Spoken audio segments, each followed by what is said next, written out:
So I'm very pleased to be here. Karen, Ellen, thank you for the introduction. And thanks to all of you for taking time out of your lives and the evening news and other kinds of things that are going on right now, maybe a little bit later, the Yankees, and listening to this talk, which is of interest to me and everybody who has joined us tonight. But I think there's always an important thing. You should always warm up. So I have a warm-up test for you. And first, I want you to follow exactly what I do. And we're going to just see whether or not you're listening and following instructions exactly. I would like everybody to put their hands out like this, right in front of them, just like this.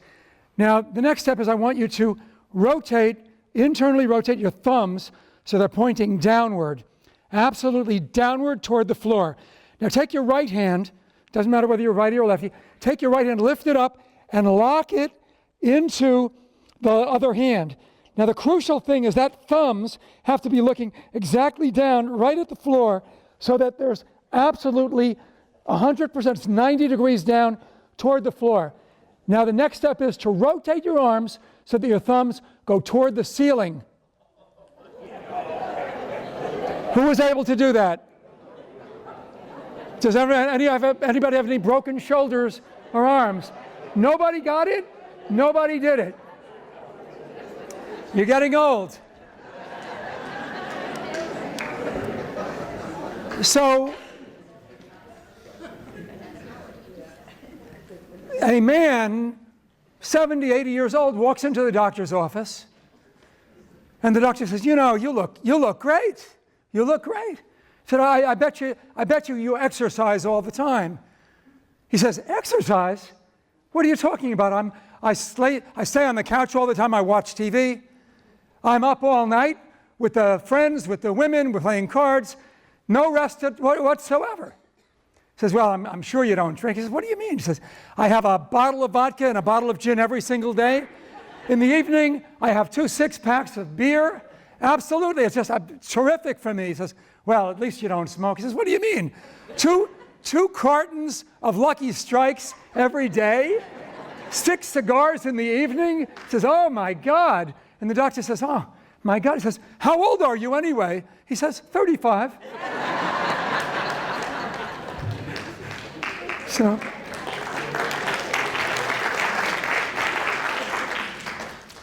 So the title of the talk is From Here to Eternity, How to Die of Old Age. There's a lot of information in here that I think that you will enjoy, but I want to make sure that I make it clear at the outset there are no conflicts of interest in the presentation. I'm not being paid for the presentation. Do not make any changes in your health care without speaking with your doctor. I will say that a million times, but spare my voice. Just remember that. No medications or drugs are being promoted. And some of them are off-label. Do not take them again without speaking with your personal physician, the person who organizes your medicine. You don't want any kind of drug interactions or anything that in any way conceivably could affect your quality of life in a negative direction. So what is aging? It's a progressive process.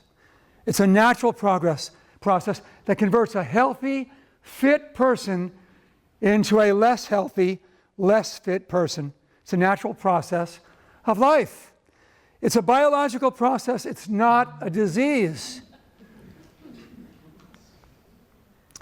Here, remember those extra 20 years you added to your life through clean, healthy living? Well, here they are. Yeah, well, I didn't believe in reincarnation when I was your age either. But this is what my favorite is. Everyone is interested in how long they're going to live. And this man is sitting in his parlor reading the obituary, and it says, 2 years younger than you, 12 years older than you, your age on the dot, 5 years, you're exactly your age. We're all looking at that. It's a New Yorker cartoon. Going back until 1952, do you know that it was possible to write on a death certificate, dying of old age? Here is one, decay of nature. Decay of nature, I mean, that's dying of old age, I suppose. In 1952, the laws in this country changed. You can no longer die of, you could be 127 years old. And I'll tell you about one lady like that. That lady did not die of old age. And here is somebody, amyotrophic lateral sclerosis. This is a death certificate of the man on top, Henry Louis, not Gates, but Henry Louis Gehrig. And we remember Gehrig here hitting home runs as a Yankee star until he was forced out in 1937, and there he is, his farewell speech in 1939. A great, great man. He had a disease that shortened his life till age 39. Is there an evolutionary advantage to aging? Darwin would be interested in this. Since we reproduce before we get old, there's no competition to get old. Could genes that are advantageous when we are young make us age more quickly? I'm going to get into that.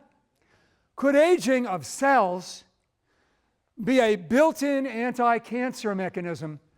So if aging is a way of preserving cells or getting rid of certain cells that could become cancer, then it might be a way of avoiding cancer by certain cells aging and leaving our bodies. And here is Darwin, who thought of this, by the way, in Descent and his evolutionary theories. And he was born on the same day that another famous person in this country was born, just a few hours apart. Anybody remember? Exactly the same.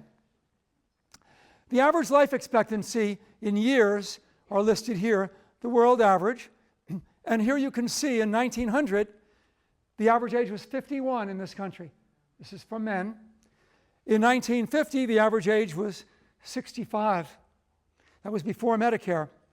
And now the average age hits, in this country, 80, which is about number 16 in the world. Women go up 3 years longer than men. And the world average, you can see, is lower, but most of that is because of infections and other hazards, such as wars, that lead to intercanine conflicts and deaths. If you look at this chart, the blue line is the ages of death in the United States in 2016. The black line dates to 1900. So we've shifted everything to the right. We've defeated polio. We've defeated most bacterial infections. We have surgical procedures that don't kill people but can allow transplants and survivals for heart valves and other kinds of procedures that allow people to live longer and longer. It may replace heart disease with another process. For example, in the 1800s, nobody died of heart attacks. In the famous book, The Black Bible, which is The Practice and Principles of Medicine by William Osler, published for the first time in 1892 at Johns Hopkins, there's one page on myocardial infarction. Nobody died of heart attacks then. They died of infections. They had typhus. They had typhoid. They had syphilis. They had pulmonary infections. Pneumonia was considered to be the friend of the old man, the old man's friend. That's how people would leave this earth. In the United States, average age is 80 in circles. But look at how many countries are above us in survivals, including Japan and in Hong Kong. The average survivals are running at 85, 86 years old. And much of it is related to quality of life issues, things that they introduce into their life that influence how they age, that influence how they can avoid those illnesses that cause death. All of these things, whether it's meditation, yoga, Tai Chi, diet, all of those things play an important role in how we age and how we survive. The interest in survival, the interest in the fountain of youth, has been around for 500 years. Ponce de Leon, of course, in Florida, was looking for the fountain. He didn't find it, but he found a whole lot of other things in this country. Regarding the literature, the black line and the dotted lines, look at literature, the number of articles we can find in what is called the Index Medicus and PubMed, going back 1985, 2000, etc. In the red line is what we find now. There's an exponential growth in articles about aging and longevity. So I've divided the talk into 5 topics. The overall is, what is aging? Do all people age? Do lifespans vary among people and organisms? Why does aging cause death? Can aging occur in young people? Most of us don't think about that. And finally, can anything be done about aging? So I've kind of like forced you to stay to the end, and rather than going to the bottom line first. So it's kind of like sucking you in. So really, do all people age? Well, here's Dorian Gray. And Dorian Gray didn't age. His pictures aged and his mirrors aged, but Dorian didn't age. And you can see his picture on the iPhone. He's got a modern device. The iPhone, that's an old, but there's Dorian, is still very young. Some of us have seen that movie. Watson and Crick, the discoverers of the structure of DNA in April 1953. Well, this is them. This is Watson and this is Crick. But look what happened. They discovered DNA. If they had a way of turning DNA back, they would have done it.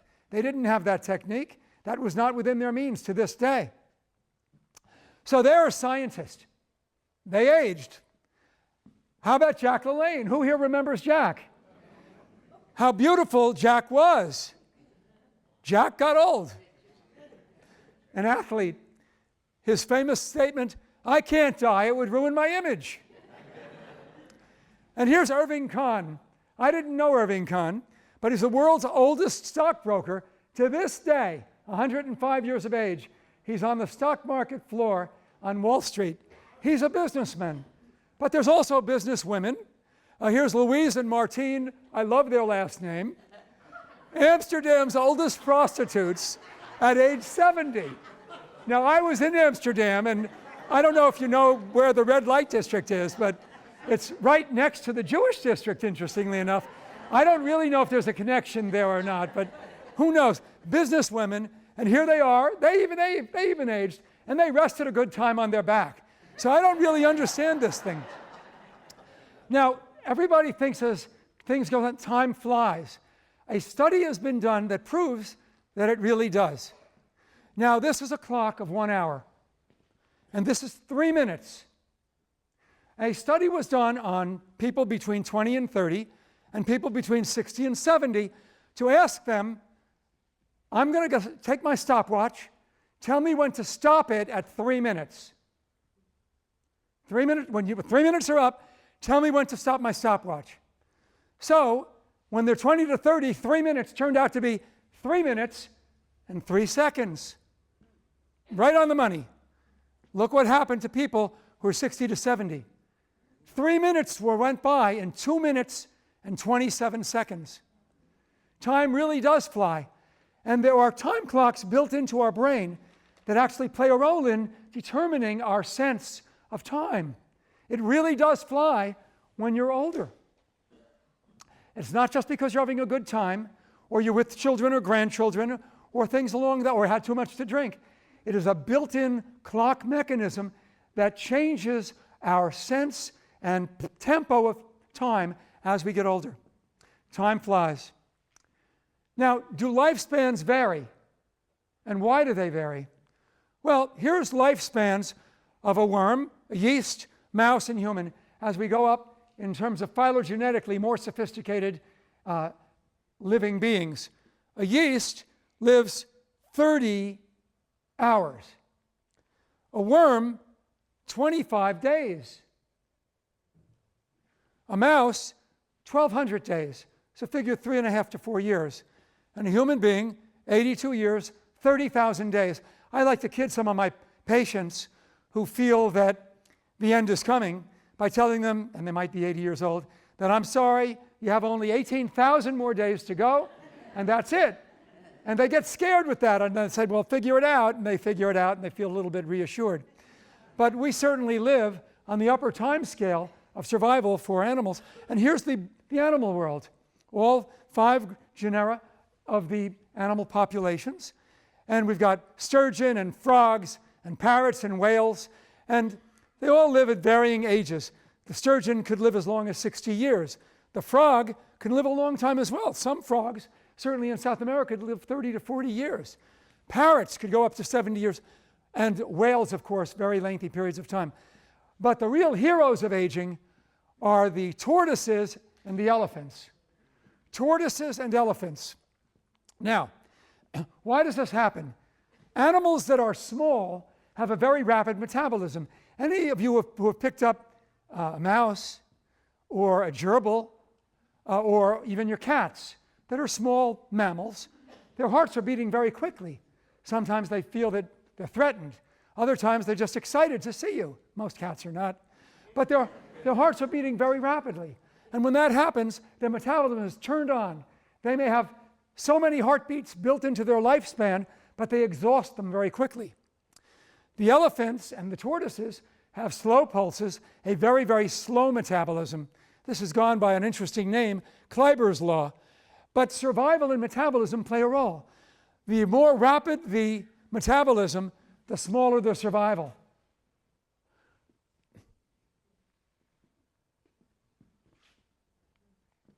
The slower the metabolism, the lengthier the survival. And that goes for all mammals and most other non-mammal species. Big animals grow slowly. Here is the tortoise. Now, as you remember, or have been told, in 1835, Charles Darwin took a boat to the Galapagos Islands. Who here has been to the Galapagos? So, a small population. And the Galapagos is 1,200 miles west of Ecuador. Ecuador is going to come up again in a few minutes. And when he was there, turns out there's 21 islands. And when he was there, he identified many species of parrots and tortoises. And each island has its own individual tortoise. These tortoises go by the name of Chilodonis adambogni.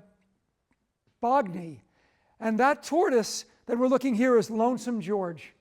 Lonesome George outlived all other tortoises on the island Abingdoni. And he was looking for a mate. They couldn't find a mate.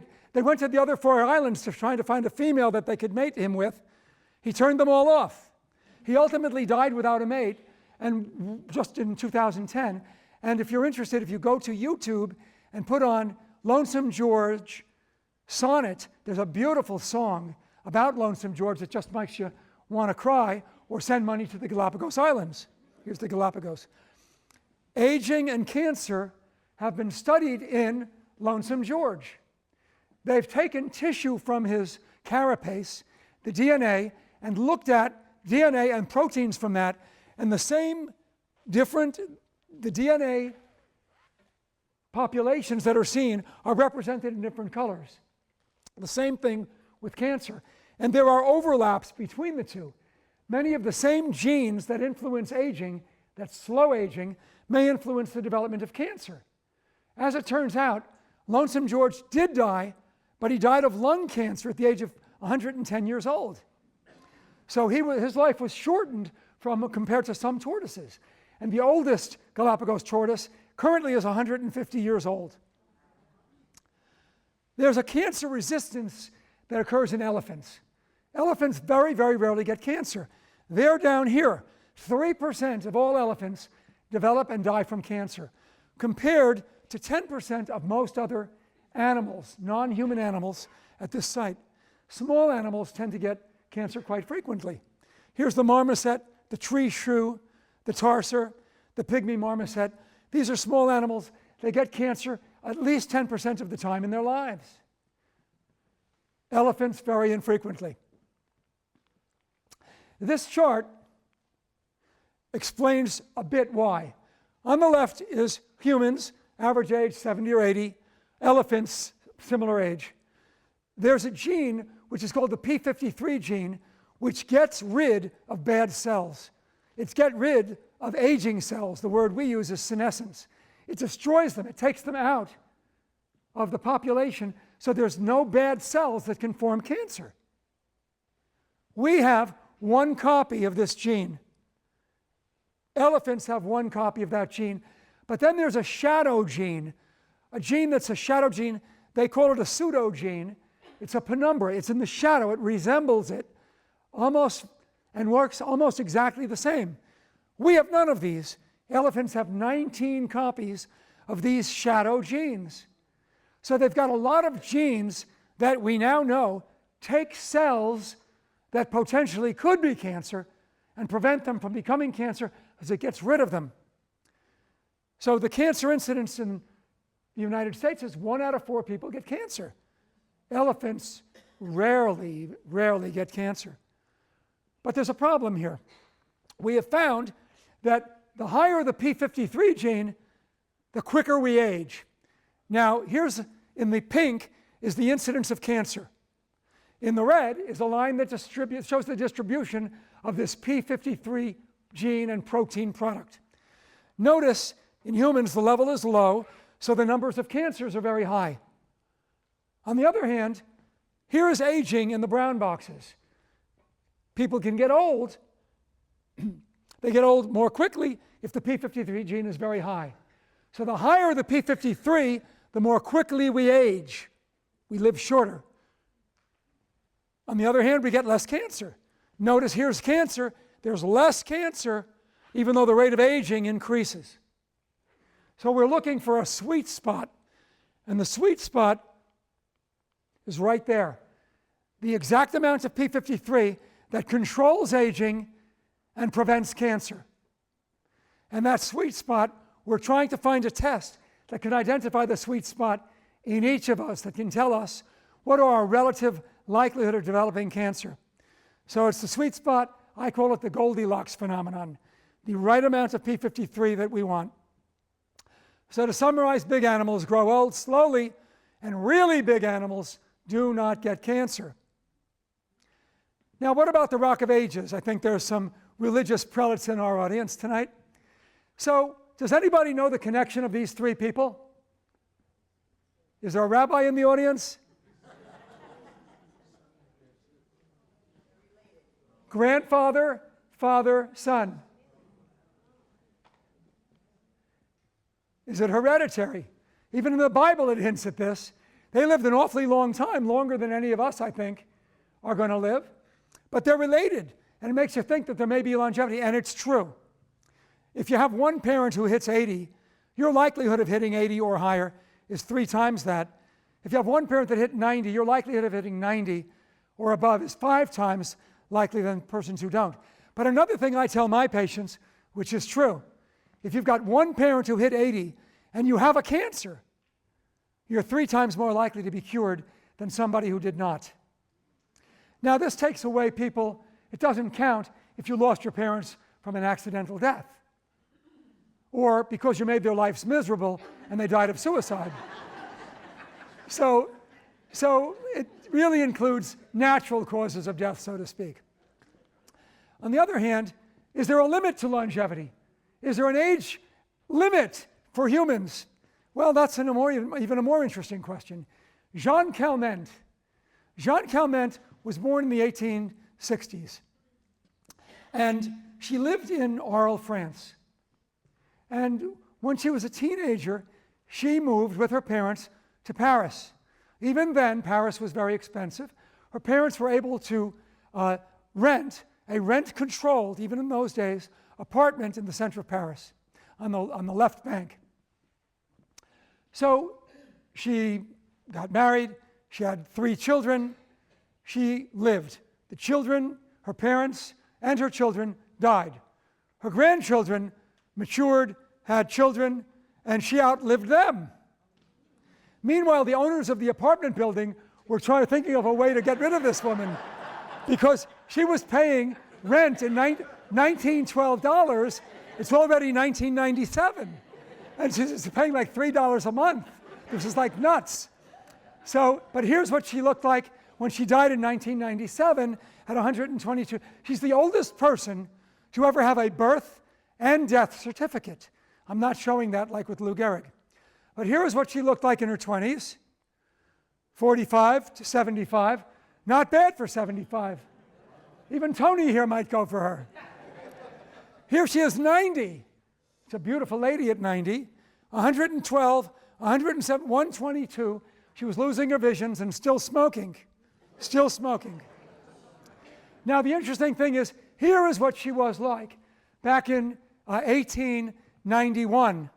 She met the man on her right, and she remembers that man as having been a short, red-haired, nasty, belligerent man. And he was Van Gogh. She was the last person to have remembered Van Gogh in the 20th century and almost made it to the 21st century. So longevity is theoretically unlimited, and the question is, the older you get, the less likely it is that you're going to die in the next year. So that at 110 years old, the likelihood is that you're not going to die in the next year. You made it to 110, you'll make it to 111. So the question is, the theory is that longevity, or at least the death rate, flattens out at 110 years old. So my instructions to you tonight are the first 110 are the most difficult ones. Get there and you got it beat. It's very easy. So there's a plateau in late life mortality. 110 and you got it made for the rest. So would you like to hear about our retirement plan? But there's, really, most people age, most people, and you can see there is one anti-aging machine that is represented here that was popular in the 1700s in Paris. Maybe here a little bit is here as well. So really now, why does aging cause death? Here are the diseases that people get as they age. When you're 18 to 20, you're not getting arthritis, heart disease, cancer, diabetes, asthma. You don't have that at that age. You accumulate them as you age.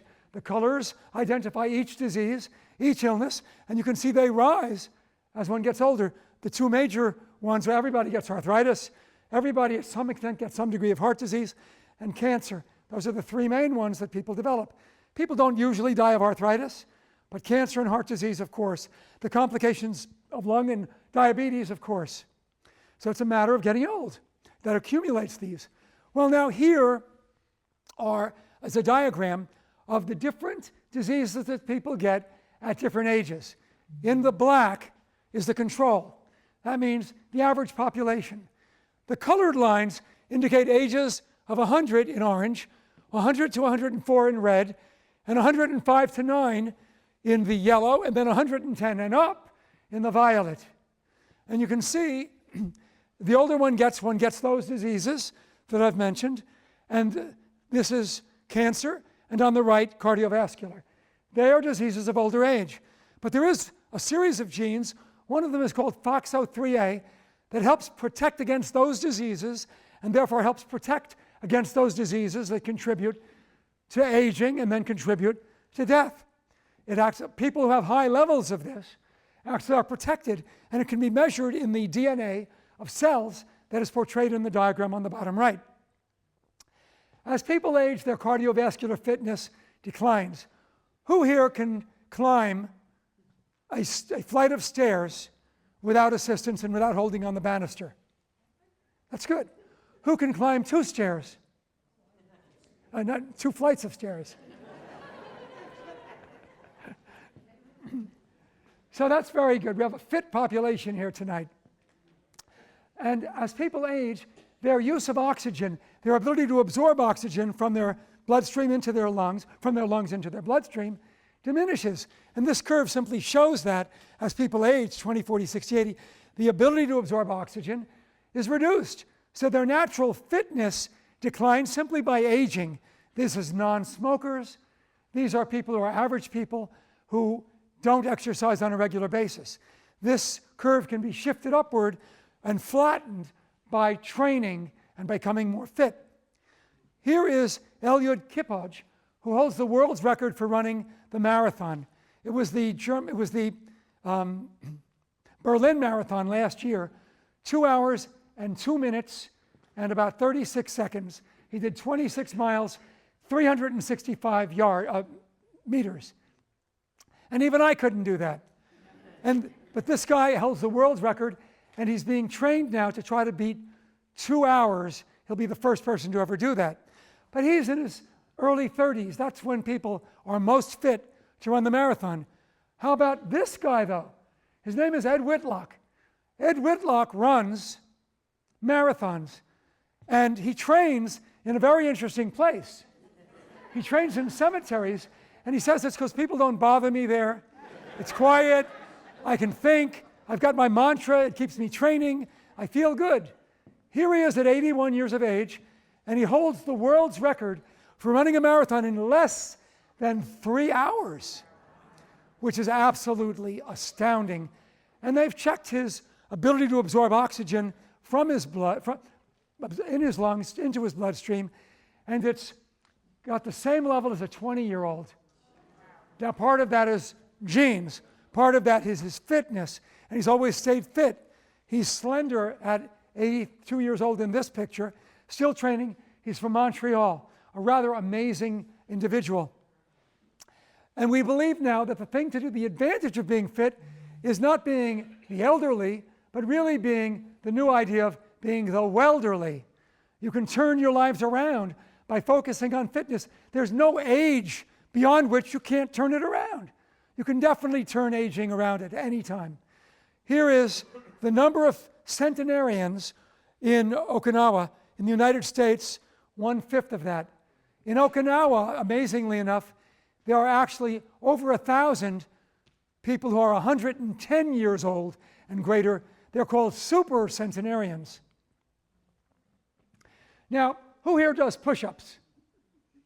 Every day? I know my father-in-law would do push-ups in the shower. He'd do this kind of thing. Against us, what the hell are you doing? It's not a push-up. You know, I said, well, I feel good. Yeah, you might do it, but it's here. You really want to do a push-up.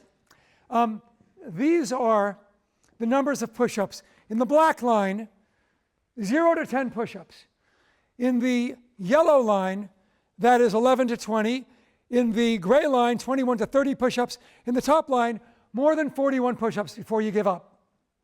And what this is showing is survival probability is here. It's nearly 100% survival probability if you can do a lot of push-ups. So here is, there's a 15% death rate in 10 years. Not tonight, but in 10 years. 15% death rate if you can do only fewer than 10 push-ups. On the other hand, if you can do more, it's 5% in 10 years. So doing exercise, learning to do push-ups can be very helpful. Even people who might have bad hips can do push-ups or partial push-ups to train your muscles, to train your lungs. By doing the push-ups, you're building your core strength. You're building the muscles of inspiration to expand your lungs, take in more oxygen, clear out whatever debris you might have breathed in, and even in pollen in the spring in East Brunswick. Another important thing about exercise is that exercise feeds upon itself to build new muscle. Here is what's been found in young people. When you contract your muscles, the muscles release a hormone. It's only recently been discovered. The name of the hormone is called apelin or apelin. It's appealing to me. And what it does is it stimulates the growth of new myosin. Myosin is the protein in muscle. So young people, in particular, when they exercise, it releases apelin, a hormone that stimulates muscle growth. As a person gets older, the amount of apelin that is made is reduced. So they do not make the hormone that stimulates muscle growth. So it gets atrophic or thin. If you looked in the mirror when you're older than 65, there's a natural loss in muscle. Who here, if I put you on the floor, could get up, could stand up without using their hands? From sitting on the floor to standing up without using their hands. You can't do it? You on the third row of there. You guy. You. Could you get up if you're on the floor? Do it. Get on the floor. Get on the floor for a second. Put your hands up in the air. Now stand up without using your hands.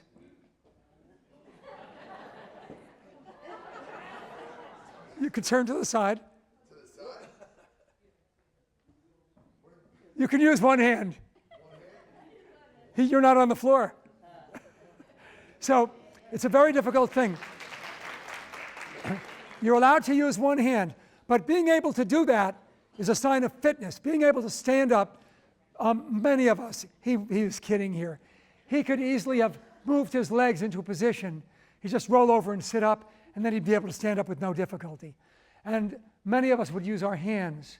But if you can get up without using your hands, you're in the top 10% of fitness after the age of 70. And being able to do that is critical in terms of building your core muscle strength, which helps you ambulate. Why? Ambulate means walking. Because when you get older and your muscles get weak, you fall. A broken hip at the age of 70 leads to a 10% death rate in the next 1 year. A broken hip at the age of 80 leads to a 20% death rate within the next year. Even with our great surgery in our wonderful hospitals. Because complications occur. When you're in bed, you get blood clots, you get pneumonia, you get further muscle weakness. Everybody goes to rehab, and we get ignored in rehab so often, right? So it's important to do it yourself. There's no age beyond which you can't turn the aging process around. Push-ups, sit-ups, stand-ups, critical. But the important thing here is that if you exercise, the exercise releases that hormone, apelin, and stimulates the old muscle, just like a young person's muscle will grow. So you can learn, you can teach the muscles to learn how to create the hormone to build upon itself and to create more muscle. We evolved to exercise.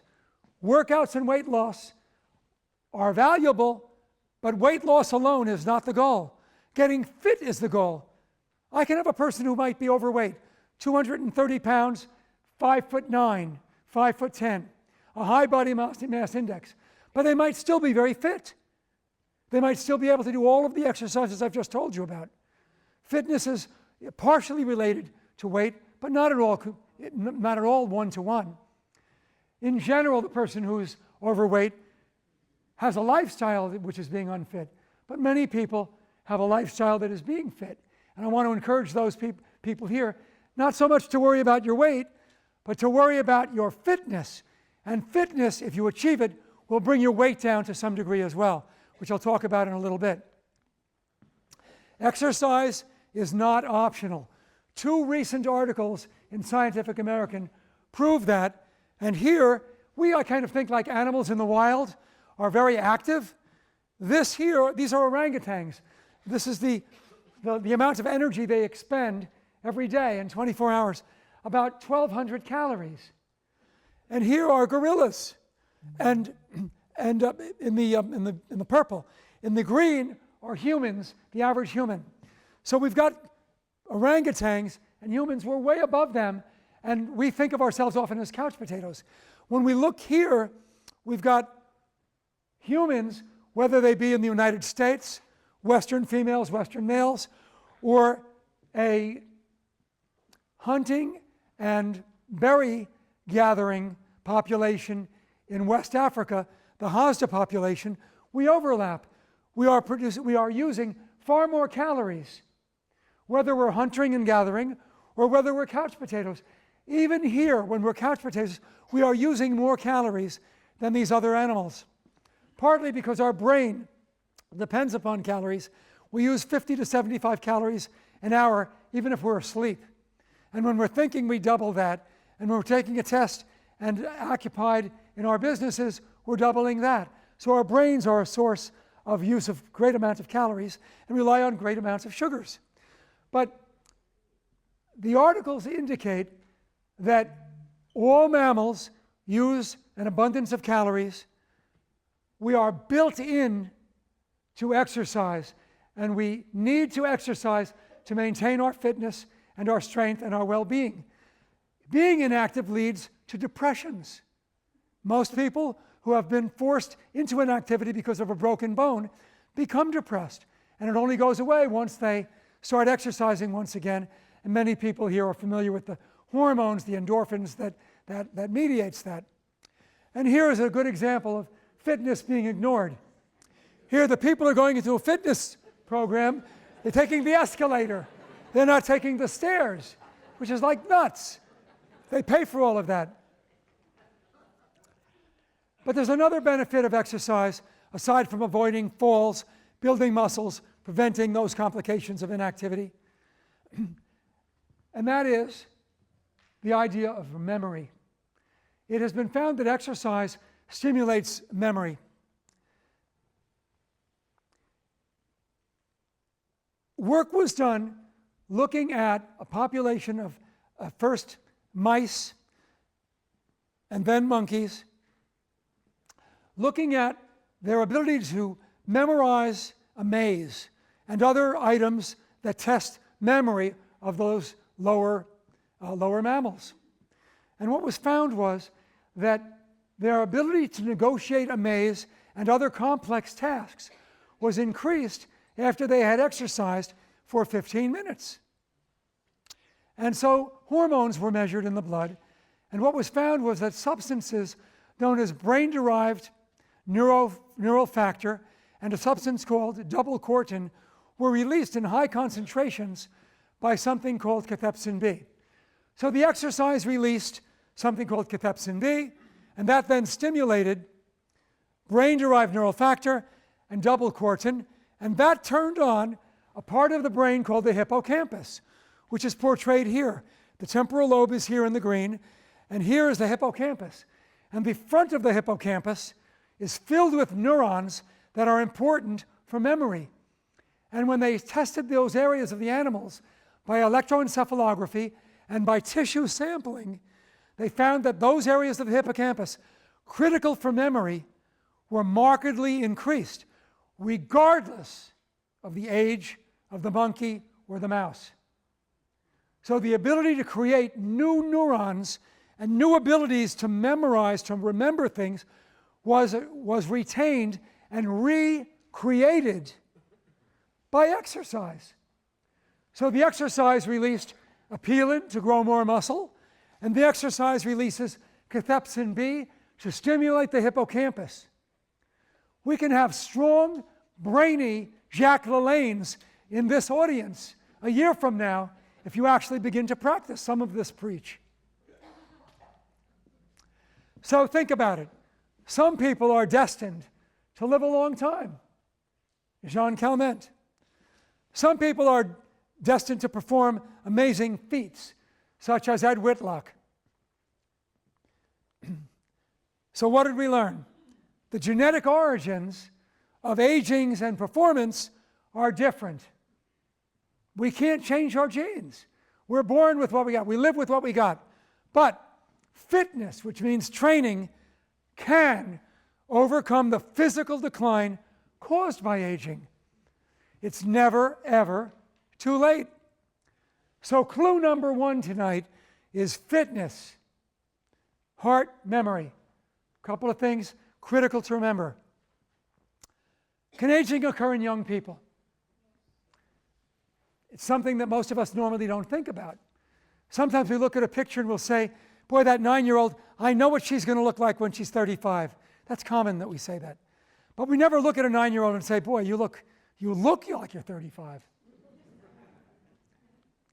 And there are conditions called the progerias. Pro means early, geria means aging, in which the clock is running fast. This is a 10-year-old. Progeria. And these are twins. And they look old and wizened.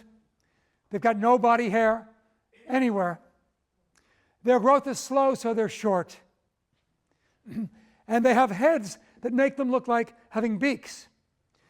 Their joints, of course, are stiff. But in addition to that, by age 10, they're developing gray hair, losing it shortly thereafter, and they develop heart disease and die of coronary artery disease by 13 or 14 years of age. It's an inborn aging disease. So they studied the genes in such young people and find that premature loss in gray hair in normal people share some of the genes that those with progeria have. And there's 18 genes for gray hair and baldness. There's another 30 genes for cardiovascular disease and more than 50 for getting senile. Who here has one of these genes? So there's no good models for aging that we've got in humans, but there's some examples of illnesses or disorders that many of you in the audience have. For example, many of you here have probably checked your hemoglobin A1C today when you went to your doctor. Or if the doctor didn't remember to do it, you asked the doctor to do it. Some of you might have lupus erythematosus. Some of you might have had treatment for cancer. And all of those are conditions that can accelerate the aging process, which makes it even more important to get fit. And I tell my patients who've been treated for cancer how to get fit and encourage them to get into programs. Diabetes has features of the progeria that I showed: cataracts, hardening of the arteries, heart attacks, lung and joint stiffening. And the major reason is that hemoglobin A1C you'll get is really a surrogate. It's a marker that tells you that your proteins are being glycosylated, which is simply a strange word meaning that sugar is attaching to the proteins in your body. And it's making your heart arteries stiff, and your brain arteries stiff, and your joint tissues stiff. And things that should be stiff don't get stiff. So that's what happens with this. It's a hemoglobin A1C. So what about sugar? That's the story. Now there's another connection here, which I think is really fascinating. I told you we're going to go back to Ecuador. Here is Ecuador.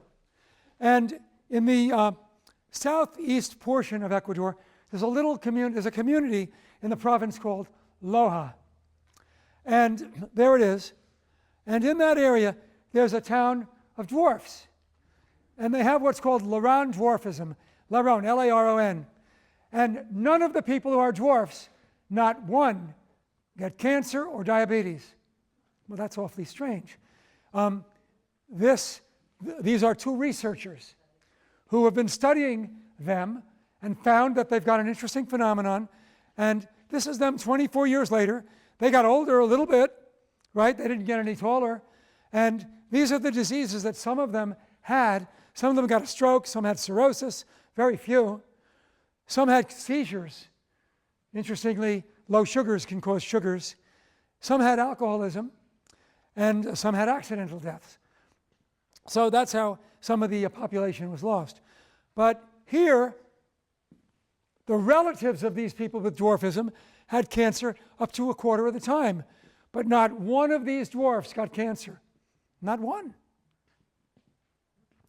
Nobody got diabetes. Nobody got cancer. So they looked at them and they found, well, why is that? Here's age from left to right, and here is a hormone called insulin-like growth hormone. Insulin-like growth hormone is used by the bones and joints and cartilage to stimulate growth. And if it's low, and it lowers with age, as you get older it gets lower, you can't grow. As it turns out, their levels are low at birth. They never get high levels of insulin-like growth factor, so they cannot grow.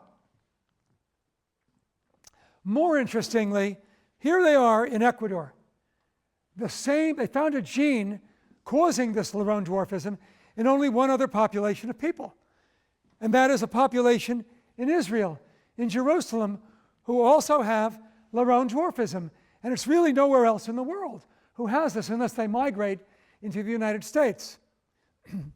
And it turns out that this migration took place right around, looking at the aging of the gene, the Spanish Inquisition. And so the Spanish Inquisition was responsible for these Ecuadorians in Loja, being related to the Israelis in Jerusalem. I'm going to skip something here. When we feast, it turns out that our energy levels in our bodies are very high. The energy, the fuel in our bodies is very high. High insulin stimulates a gene, a protein called mTOR, which stimulates aging. We'd love to do something that lowers this protein. So, famine. What happens in famine if you don't eat at all? In famine, insulin levels are low. The tank of fuel is very low. And what happens then is that a protein rises called that, mTOR drops, and aging slows. So high mTORs, you age quickly. Low mTORs, you age slowly. Interestingly, a medicine that some of you in the audience are on, called metformin slows aging. And by the way, it looks like it reduces cancer by lowering mTOR. It has a direct effect on the mTOR protein. And so one of the things that's being looked at as a modulator of aging to reduce aging and as a side benefit to reduce cancer is the use of metformin. Do not increase your dose if you're taking it, but certainly speak with your physician about whether it has a role in your health and in your well-being. Metformin will reduce mTOR and reduce aging.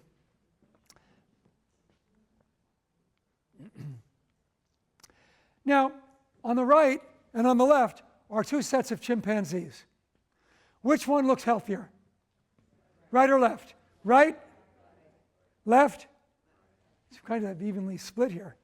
So you look on the right, the animal looks somewhat gray, looks sad and drawn, saggy. The animal on the left looks bright, there's a gleam in the eyes, the color of the hair is brown, and when you look side-lie on the profile, brown and a very straight back and the tail is up. And on the right, the tail is sagging and the back is sagging, like an old person, an older person. And you can see that's the back, the spine that I've drawn the picture around. Trouble is, they are twins. They're syngeneic from the same litter. They have the exact same DNA. But the animal on the right has a diet that's brown and yellow. And the animal on the left has an animal that's green and red. And that's the very difference between the two. Brown diet and yellow diet or red and green diet, completely different. And that's very critical. It is true, and you'll hear in a moment, that reducing your calories by 30%, reducing your overall calories by 30% will enhance aging, but the components will help you do it. You tend to gain weight on the brown and yellow diet. You lose weight and become more fit on the red and green diet, a colorful diet. This is one of the investigators of the people from Loja, Ecuador, the Ecuadorian dwarf study. Here he is before he went on the green and red diet and a 30% calorie weight loss. And on the right, 6 months later, this did not take very long. Look at the color of his hair. He did not dye his hair. He's obviously more fit. The appearance of his skin is not a matter of tanning. He looks and is more fit and healthier. The man is in his late 50s, early 60s. It can change your life. Here's a man, a researcher at Yale, who's Chinese. And he came to the States and adopted a Western diet and became heavy. And he said, you know what? I'm not going to change my diet. I like the Western diet. He went to the same places where our president goes to. And he said, but what I am going to do, I'm going to bring in the herbs that were commonly used in my home country in China. So he brought in Chinese bitter melon. He brought in Choptus sinensis. And he brought in berberine. And these are 3 edible herbs, spices that can go into salads. And what happened was, he did lose weight because he voluntarily dropped his calories somewhat as well, but not as much as the previous man. He lost that weight with the help of these. These herbs help people modify their sugar metabolism, mobilize their fat, and lose weight. So he lost a significant amount of weight, became more fit. His hemoglobin A1C was normal. So caloric restriction on its own, sometimes aided with herbs, will elevate AMK, lower mTOR, and slow aging. Metformin does exactly the same thing. So here's about diet. Eating, of course, is cultural. Even when you were a baby, you wouldn't eat. There's a guy sitting with his mother. And here, you are what you eat. This looks to me like a garlic over here. Remember garlic whip. It's very good for you in order to lose weight, in order to gain a desire to eat other foods. And again, you are what you eat. Here, everybody except the guy on the right looks like they're fit, but this is a person who's adopted a Western cultural style and has gained weight. So what do you do about it? A 30% reduction in your caloric intake will accomplish most of what I have told you about tonight. 30%. It takes an effort to do it. Everybody I speak to, oh yeah, I'm dieting, I changed my diet. I said, you never have pasta. Well, you never have a dessert. Well, one time. And you don't have any sweets to your food. You take away all breads, all carbs. Everybody says, yes, I follow that. Baloney. If you're really honest with you don't have to be honest with me, because I know what I'm doing when I'm eating. You need to be honest with yourself. But don't blame being heavy on the fact that you think you're really following the diet. Blame yourselves, just a little bit, but modify it. And turn that blame into a positive. Turn the negative into a positive. And now I'll break for a second and ask you, we all know a double negative. A double negative means a positive, right? Like on a battery, this kind of thing. Does anybody here know one example of a double positive? I'm not going to pick you. Okay, Al, go ahead. No. The double positive is, yeah, right. You've almost got it, but that's pretty good. That's from Card Talk. There's one double positive. A 30% reduction will accomplish the weight loss that you want, and you can accomplish that by swearing out getting away from all carbs, and you know what carbs are: breads, pastas, all desserts with the sweeteners on them, and that will actually do it. Another thing that I tell people is to have 2 glasses of water before each meal, and to bring about 3/4 of their calories earlier in the day before 2 o'clock in the afternoon. Eat a little bit less. Sounds like fasting at night. And that's the other thing. Intermittent fasting is something that you need to talk to your doctor about. This is not for diabetics. Not for diabetics. But intermittent fasting is, everybody in the audience might belong to a cultural or religious belief system in which there's fasting for one religious reason or another. Everybody here is going to fast for one day at a particular season of the year, and you're used to it, and you'll learn to do it, and you do that out of respect for the faith that you may have. But do you have respect for your own bodies? So what has been done is to go on a fast every 4th day. To eat whatever you want. No 30% calorie reduction. All the carbs you want. Monday, Tuesday, Wednesday. Sweeteners, Monday, Tuesday. But on the 4th day, not the 7th day, but the 4th day, no food. Only liquids. You can't afford to get dehydrated. It'll hurt your kidneys. No food. No calories on the 4th day. And what happens is your brain gets used to consuming fewer calories. And as time goes on over the first few weeks, instead of enjoying all of those calories for Monday, Tuesday, and Wednesday, you're naturally going to cut back. And your body will adapt to that 30% reduction that is the other ideal that you can achieve. Again, I endorse that for people who are absolutely, totally fit, who have no health disorders, who are not taking multiples of medications, and who have an approval from their physician.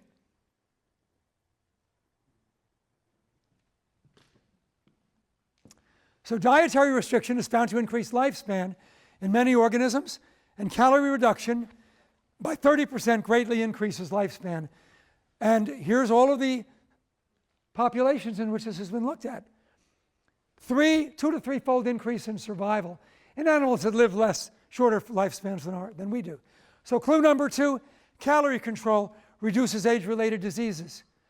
Those Ecuadorian dwarfs cannot use much of their calories because they don't have insulin-like growth factor. They don't get diabetes, and they live to a long age. They don't get cancer, they don't get diabetes. So finally, can anything be done about aging? I don't have any time to go into this now. So age, normally we treat the symptoms rather than the root cause. Well, if you went to a cancer doctor and they treated your pain or shortness of breath or rash, you're going to walk out of that office unless they treat the cancer. You got to treat the root cause. And there's another thing in cancer, and that is called secondary prevention, which means once one cancer has been addressed, you do something to prevent the second cancer, which is much of what we've already talked about. Diet, weight control, exercise. I recently found out that we all know that aspirin reduces colon cancer by 40%, colon cancer death by 40%. But there are some people who cannot take aspirin because they're allergic to it. What I recently found out is that tree nuts, and I don't mean crazy people, but tree nuts like cashews and pistachio and walnuts, things like this, 2 ounces every day reduces their second colon cancer by 40 to 50%. Who here eats some tree nuts? It's extremely good. It's very healthy for you. So that's one thing. Cancer treatments used to be crude and involved brute force, like chemotherapy, that we used to, before we had ways of controlling the side effects, would cause nausea and vomiting and hair loss and things like this. We can control most of those side effects now. But now our treatments are more benevolent.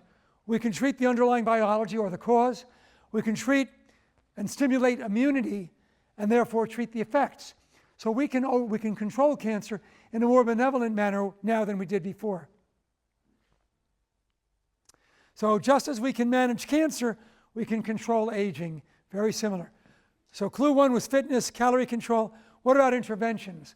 I've already mentioned metformin as a potential intervention for weight loss and reducing cancer and for getting fit. But what about other things? Other interventions at the cellular level. Metformin was one, sirtuins and antioxidants. So what is this all about? That one we looked at already. Sirtuins are substances that affect metabolism and that influence inflammation. Inflammation causes pain, swelling. Chronic inflammation will cause cancer. You get a sore spot and you're scratching it all the time, you can get a skin cancer there. Chronic inflammation from smoking, lung cancer. Chronic gastritis, stomach cancer, reflux esophagitis, esophageal cancer. All of those are inflammatory disorders. And they're caused by this protein. So SIR2 inhibits the inflammation. So what you want to do is to do something that stimulates SIR2. And we have activators. One of them is something called resveratrol, and another is something called quercetin. Now, I remember a TV program that used to sell resveratrol. So I started getting interested in that. And you know, resveratrol is in something that you consume literally every night. Who here consumes red wine?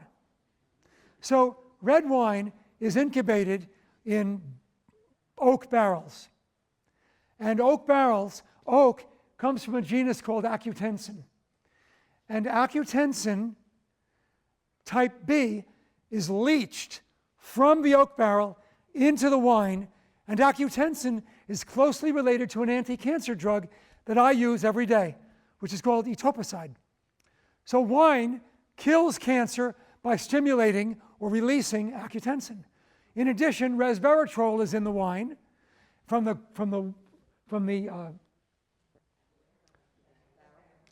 what is it? What? I don't hear anything here.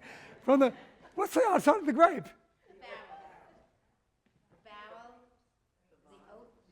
No, not from the oak barrel, from the grape. You're taking, what's the outside of the grape? The skin. So you take the grape skin and it's making the purple. And that's filled with resveratrol. And the resveratrol will stimulate SIR2. SIR2 will then shut off inflammation. And so red wine prevents or kills cancer in 2 ways. By the accutensin in B and also by the resveratrol. So resveratrol is one. Quercetin is a second interesting substance that is very helpful. Quercetin is found in all of these colored vegetables and fruits.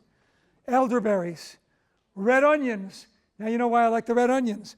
White onions, cranberries, green hot peppers, and several others. The more colorful, the better. Blueberries are thought to have one of the highest concentrations of the quercetin. Quercetin turns on the hippocampus. It stimulates neural growth in the part of the brain that's used for memory. And those people who consume the most berries, colored berries, have actually been shown to have among the best memories that you will find in people, even separate from their exercise programs that I mentioned before. So resveratrol can be found in grapes, red wines, blueberries, bilberries, cranberries, etc. So you can find in all of these. Your doctor is not going to get upset if you consume these through natural fruits.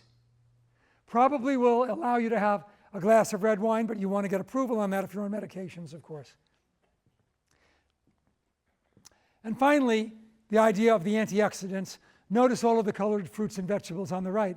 The more colorful, the more it is that you will look like that straight-backed chimpanzee that I showed you, who looked vigorous and young at an old age of 25, when his identical DNA littermate looked like an elderly person. All of this plays a role. And these have substances in them. Flavonoids, very good for modifying mitochondrial function. Dark chocolate, everybody loves dark chocolate better than sweet chocolate, rather than the milk chocolate. Cherries, ferulic acid. Ferulic acid is most found in bitter cherries. And that's sometimes people have trouble consuming them. Ferulic acid is extremely good in cutting down inflammation. Even if you have a fever, it'll help cut fever. Broccoli has sulforapone in it. At Johns Hopkins, the broccoli that was found that had the sulforaphons were actually the shoots, the baby shoots of the broccoli. You can buy it in a shaker, and it'll have the baby shoots dried. You can sprinkle it on your salads or even in your soup. Sulforaphone causes a maturation of abnormal cells, preventing them from going on to form cancer. Work has been done, continues to be done at Johns Hopkins, trying to make it into a product that can be used commercially. Turmeric, we all know about turmeric as being an anti-inflammatory, bright yellow. Green tea, epigaleocatechin, causes something which is called, which modifies cells called apoptosis. It causes abnormal cells to undergo self-suicide. And so that's called, from the epigaleocatechin. And then the resveratrol we talked about. The more colorful, the more substances that are in those vegetables that prevent cancer, promote well-being and healing. So Dad, Mom, I'm a gatherer. Guy is confessing to his parents that he's a little unusual. I'm telling you, be unusual. The more unusual you are, the better you'll be, the healthier you'll be, the younger you'll be, the more vigorous you'll be. And you'll be able to get into that older population feeling more fit, accomplishing more. There are lifestyle extenders. Ted Williams is actually frozen in time, literally, not figuratively. There's various interventions, including DNA, taking the blood like a vampire and sticking young blood into you. That work is actually being done right now in humans. It's called parabiosis. Regeneration science is in the midst of a renaissance right now. Getting rid of cells that are abnormal. Older cells are called senescent cells. You get one bad cell, it changes the partners right around it. One bad cell, one old cell, makes cells near it also age more quickly. So we're getting what's called senescence, drugs that are getting rid of old cells so that they are not influencing their cells nearby. Stem cell treatment and telomerase. Telomerase keeps young cells young by extending the life of DNA. Jack Sprat could eat no fat. His wife could eat no lean. And so between them both, you could see they licked the powder clean. You don't need to do that. Move your calories up early in the day. Drink 2 glasses of water before all meals, morning, afternoon, and night. And if you can, reduce those calories by 30%. Everybody can do that. Your doctor will not be angry if you reduce your calories by 30%. Do not do intermittent fasting without a serious discussion with your physician. However, a holiday is coming up next Friday, and an Easter holiday and a Passover holiday is coming. And this is a picture by who? Leonardo, and it is, which portrayed what? It portrayed a Seder. Now there's something strange about this picture, and Leonardo was Catholic. Notice that there's no matzah on this table. There's loaves of bread, because Leonardo didn't know about matzah. He knew about bread. So this Last Supper is bread. But that's not why I'm showing it. We want to get rid of the bread, of course. But what it showed was that if you go over time, this is a portrayal of the size of the reproductions of the Last Supper with time. And as time went on, century after century, the size of the loaves of bread increased, which is interesting because our calorie intake has increased over time. We're eating more bread, we're eating larger loaves of bread, we're eating more calories. And the artists portrayed that, showing the curve of the size of the bread going up over the centuries. A 23% increase over the last 500 years. And that's a substantial increase. That'll increase 500-600 calories per meal. So the Summer on Aging, the rate of aging is genetic, but can be reduced. Cancer and aging employ similar molecular paths. Some common acquired disorders, like obesity and diabetes, show accelerated rates of aging. Some hereditary entities, like the aging entity I showed you, have an accelerated rate of aging. And modes of caloric restriction, 30%, antioxidants and flavonoids, like I mentioned, can delay aging and reduce the risk of cancer. They form a partnership. Reducing aging also will reduce cancer. Remember those phenomena. This was going to show a cartoon of running, but you don't need to run. All of the other hints that I gave you are hints that you can adopt into your own lifestyles, and I encourage you to do that. I think it'll make a great difference, not in the number of your years, but in the quality of those years. And thank you for having me speak with you tonight on behalf of RCCA, and thank you for the East Brunswick Library for opening up this venue.